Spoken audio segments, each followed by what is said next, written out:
September 12th, 1944. Over the western Pacific, the sunlight glints off the steel-blue skin of a Grumman F6F Hellcat.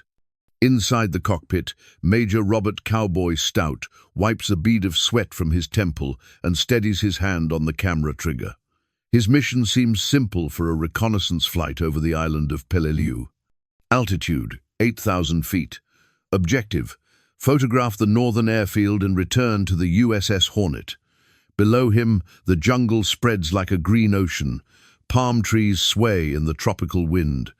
And somewhere beneath that canopy waits for an enemy that refuses to surrender. The automatic camera clicks steadily, frame after frame, the cold eye of intelligence, gathering data for the Marines who will soon land there. Intelligence officers had promised him the field was abandoned. Nothing but wreckage and debris from previous bombing runs. But as Stout banks slightly to the east, sunlight flashes from something metallic below, not wreckage, not ruins. He leans forward, squinting through the gun sight. The view that fills his lens drains the color from his face. Rows of Japanese aircraft lined up wingtip to wingtip. Zeros, bombers, fuel drums stacked neatly like dominoes waiting to fall. Ground crews scurrying, engines are running, an airfield alive preparing for something big. For a moment, Stout doesn't move. The rhythmic clatter of the camera keeps clicking behind him, but the pilot's mind races faster than any film reel. He knows exactly what this means. 3 days from now, 28,000 Marines will storm the beaches of Peleliu. The invasion fleet is already ending the route, and the 40 aircraft below him, fueled, armed, and waiting, could turn that landing into a massacre. He can follow orders, photography, report, return. Or he can do something no manual, no briefing, no admiral ever prepared him for. 8,000 feet above a sleeping volcano, Major Robert Cowboy Stout begins to decide whether one man can rewrite a battle in 8 minutes. The Grumman F6F Hellcat wasn't the prettiest fighter in the sky, but it didn't need to be. It was built to do one thing: survive. Thick armor, self-sealing fuel tanks, and a 2,000 horsepower Pratt & Whitney engine that could take punishment and still bring its pilot home. The Hellcat wasn't elegant like Spitfire or Mustang. It was a brawler, and so was the man flying it.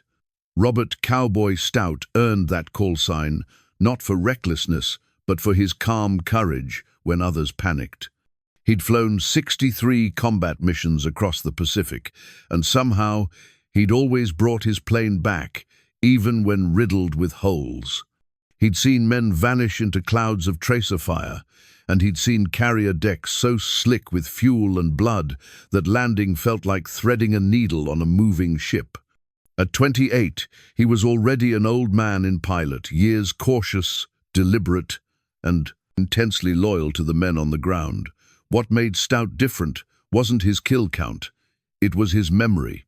He carried the ghosts of Tarawa, that brutal invasion where Japanese aircraft had struck the landing craft while they were still miles from shore. He remembered the panic on the radio, the desperate voices calling for air cover that came too late. He'd sworn, silently, that he'd never watch that happen again. His mission on September 12th was supposed to be routine reconnaissance, not combat. He flew an F6F5P, a modified Hellcat with cameras mounted where bombs usually hung.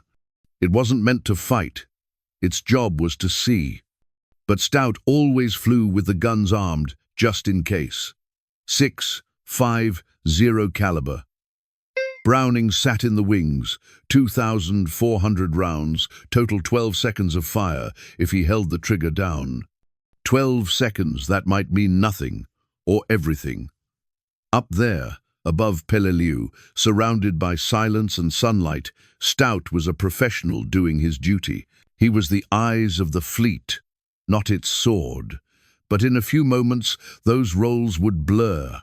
The man trained to observe would become the man who decided. From 8,000 feet, The world looks deceptively peaceful. The clouds drift lazily. The ocean glitters below. But what Major Stout saw through his camera lens was anything but peaceful. He banked left, letting the Hellcat's wing tilt toward the island. What had looked like an empty airfield on the maps was alive and bristling with danger.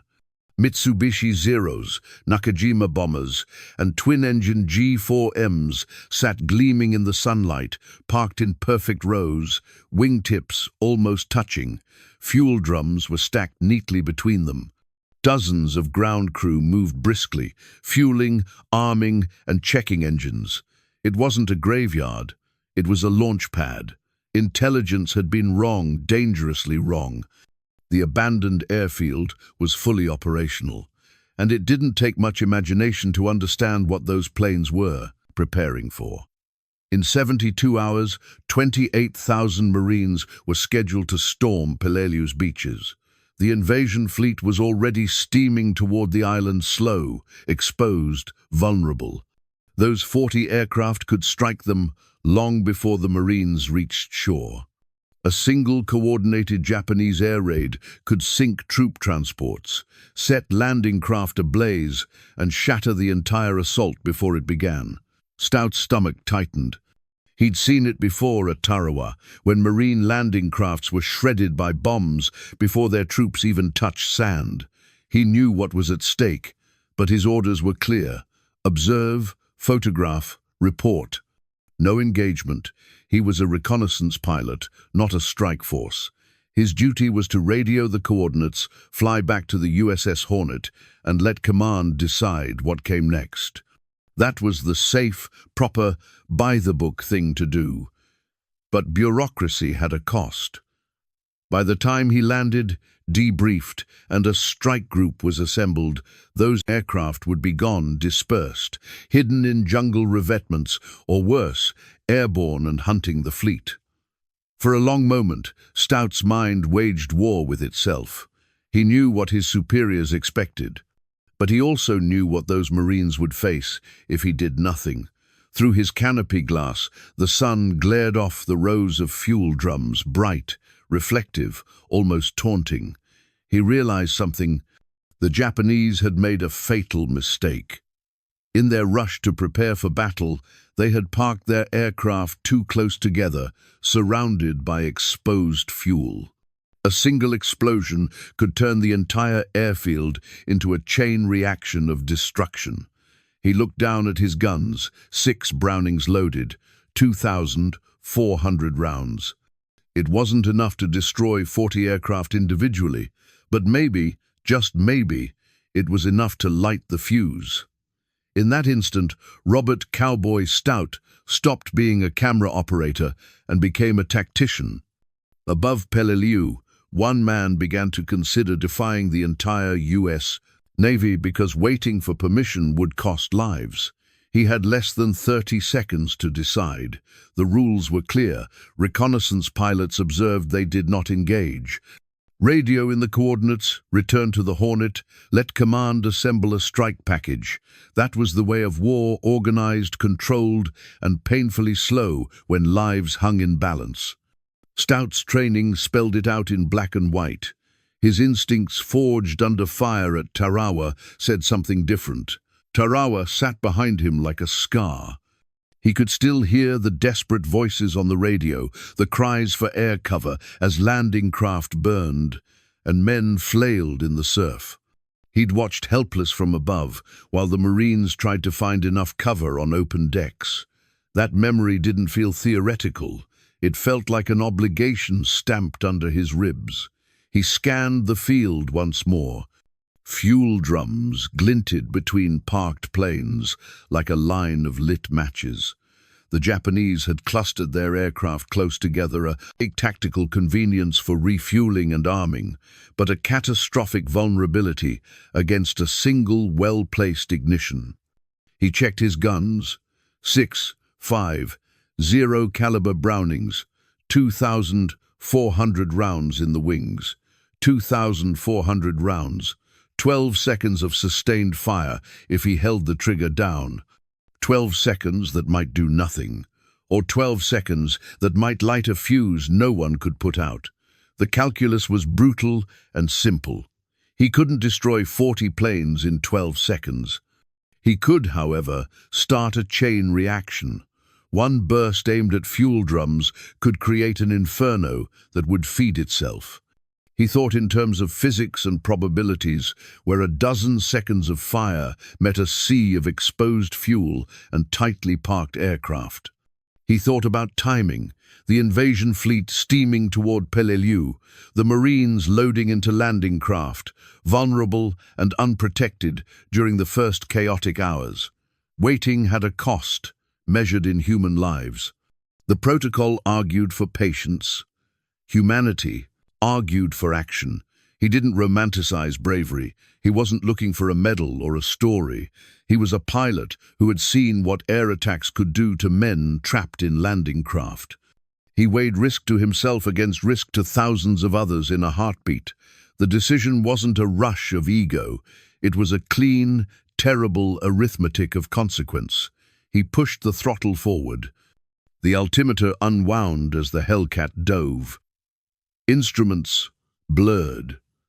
The world narrowed to speed, sight, and the rhythm of his heartbeat. In those final seconds before the run, every memory, every training lesson, every face he'd seen in a casualty report crowded into a single purpose: strike the fuel, start the fire, go home if the plane still flies. He chose to act. He came in low and mean. The Hellcat screamed as Stout pushed the throttle to the firewall and dropped toward the island. Trees blurred past like a green wall. At 2,000 feet he leveled. At 500 he pushed harder. At 50 feet the jungle rushed beneath him. The airfield exploded into view through a break in the canopy rows of gleaming aircraft. Crews frozen mid-track, fuel drums glinting like a line of small suns. There was no time for finesse. He lined up the northern row, centered the sight, and squeezed the trigger. All 6 guns spat death at once. The wing-mounted Brownings folded traces across the tarmac, stitching the thin aluminum skins of a Zero until fuel tanks split and turned the fighter into a fountain. A steady stream of rounds tore into stacked drums between 2 bombers. Metal shredded, drums ruptured, vapor ignited. The explosion was worse and better than he'd imagined. A column of fire rose 50 feet into the air. The blast wave slapped the Hellcat, and the deck of the sky trembled beneath him. He felt heat on his face through the canopy, a sound like the world was tearing. One burning aircraft became 2, then 3. The inferno didn't behave politely. It grew like a living thing, feeding fuel, wiring, and high explosive. Zeros tumbled as their control cables burned away. Crews scattered, shouting, sliding across the hot tarmac. The first chain reaction fed the second. Secondary blasts sent shrapnel and rubble into the air. Anti-aircraft gunners scrambled, but they were slow that first instant, stunned by the sudden eruption. Stout rolled away low, weaving to spoil their aim. Traces and black puffs of flak stitched the sky around him. He felt impacts, a thud here, a metallic bite there. The Hellcat shuddered as 20mm hits punched through the tail. Warning lights started blinking on his panel like a cruel, urgent Morse. Hydraulics hissed. Control surfaces are stiffened. Smoke leaked somewhere aft, thin and insistent. He didn't have time to admire expenses or count damage. He had a second row to hit. He dove again, inverted to spoil the gunner's lead, and dropped in from a new angle. This pass was dirtier. Flak screamed closer. Tracers painted his canopy. This time he didn't aim for skins. He walked his fire into a fuel truck instead. The truck detonated with the force of a miniature volcano, flipping a bomber onto its back and sending a ripple of concussion down the tarmac. Ammunition crates cooked off seconds later, chain explosions tearing the bombers apart from the inside. The air filled with the smell of burning lacquer, cordite, and seared metal. Stout's 6 guns finally fell silent. He'd burned every round. The Hellcat felt heavy now, controls gummy from heat and shrapnel, the fuselage singing with holes. Oil pressure bled down to a dangerous whisper. He pulled up and orbited, watching the scale of the destruction spread like ink across paper. Nearly 20 aircraft on the northern row were burning, fuselages melted and skeletal. The southern row was already catching. The blast and flying embers were enough to ignite exposed fuel there too. Black smoke boiled into the sky, visible for miles, a dark flag marking the place where a strike had been born. Every second on his clock felt like an hour. Stout knew he'd pushed the limits. He'd been in the belly of their defenses and lived to climb out. He knew, too, that while he'd started the inferno, his bullets hadn't destroyed the planes one by one. Physics had. One deliberate hit to a fuel drum had cascaded into an unstoppable sequence. That was target amplification, a single deadly efficiency where a small input produced immense destructive output. The flames still raged as he pointed the wounded Hellcat back toward the Hornet. The island below looked different, not an airfield, but a graveyard of twisted metal and smoke.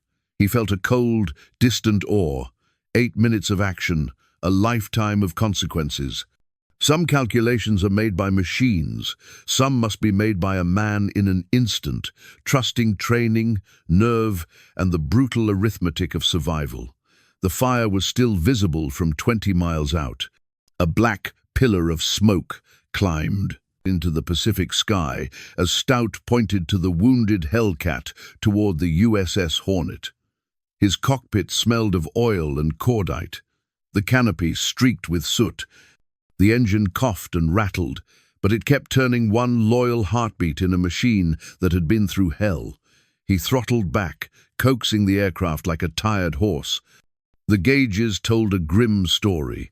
Hydraulic pressure near zero, oil pressure falling, temperature rising. He tapped the landing gear lever and prayed. One wheel extended, the other hesitated, half-locked like a coin that refused to fall. Behind him, Peleliu burned. Everywhere else, the Pacific looked calm and empty, as if the war had stopped existing just beyond his wake. The flight back felt longer than the fight itself. Adrenaline bled away, replaced by the heavy realization of what he'd done. He'd disobeyed direct orders. He'd attacked an enemy base alone, without authorization, and used every round of ammunition in a reconnaissance aircraft. In a world where paperwork ruled war, that was enough to end a career. He called the Hornet on approach. His voice stayed steady, but the words were measured. Aircraft damaged. Landing gear is uncertain. Requesting priority landing. On the carrier, alarms sounded. The deck crew cleared the space. The Hornet turned into the wind. As Stout lined up, he saw men running the bright shirts of the deck crew fanning out like a choreographed warning. He brought the Hellcat fast and hard. One wheel locked, one loose. The tail hook caught the second arresting wire, but the impact slammed the aircraft down so brutally that the deck plates shook. The Hellcat bounced once, skidded, and stopped crooked, smoke hissing from its belly. For a moment, no one moved. Then the crew swarmed him, cutters, extinguishers, and shouting voices.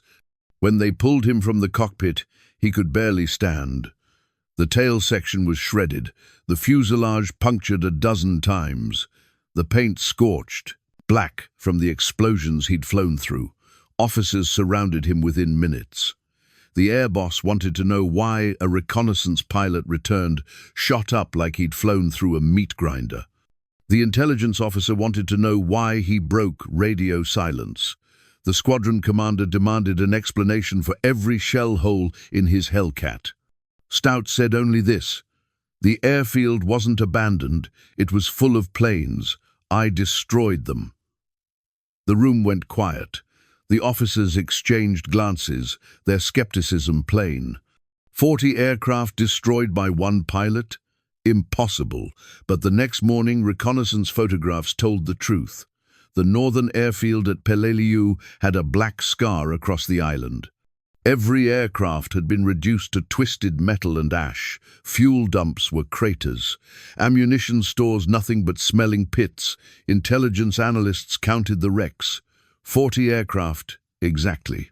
The invasion fleet would now sail into Peleliu under clear skies, and the man who had broken every rule to make that possible stood quietly on the deck of the Hornet, unsure if he was a hero or a dead man walking. 3 days later, on September 15th, 1944, the Marines landed on Peleliu. The beaches were white coral, dazzling under the tropical sun, and stained red within hours. Even without enemy aircraft, the invasion turned into one of the bloodiest battles of the Pacific War.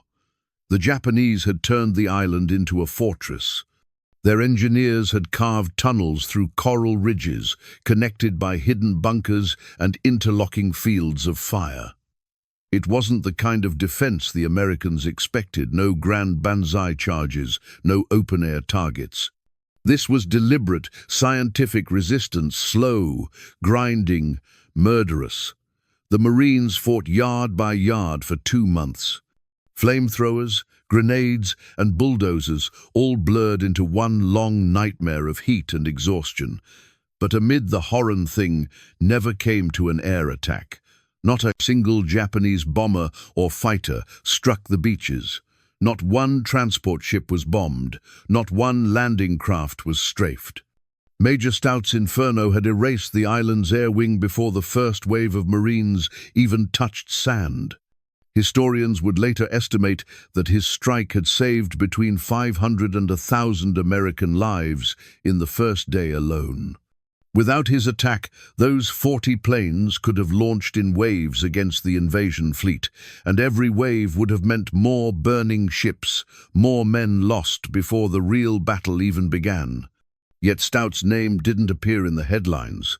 The world's attention soon shifted to the larger battles of Leyte, Iwo Jima, Okinawa. Peleliu became a footnote, and Stout's name faded with it. He was awarded the Navy Cross, the second highest decoration for valor, but there were no parades, no interviews, no speeches. His citation praised extraordinary heroism in the face of superior enemy forces.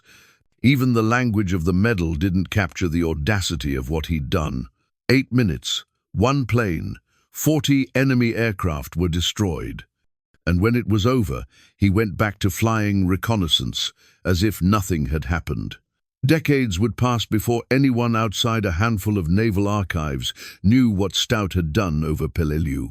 The men whose lives he saved, the Marines who hit the beaches under clear skies, never knew the name of the pilot who had cleared those skies for them. They fought and bled through coral hills without realizing that their greatest ally had been a man alone in the sky 3 days earlier.